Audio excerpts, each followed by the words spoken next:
Hey guys, this is Dr. Hub. In case you haven't subscribed, please do subscribe. This is a concise, well-crafted summary and it highlights only the important keywords.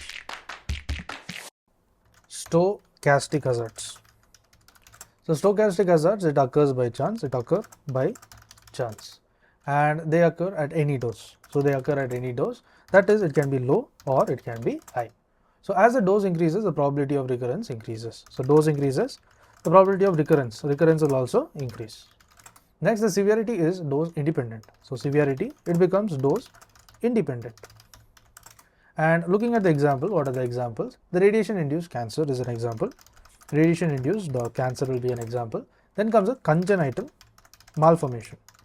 So a radiation induced cancer is an example. The congenital malformation is an example. The mutation will be an example. Then the leukemia is also an example. Most common radiation induced cancer.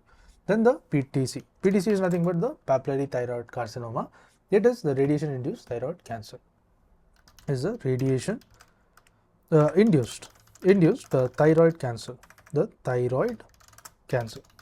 To learn and grow daily like this, please do subscribe.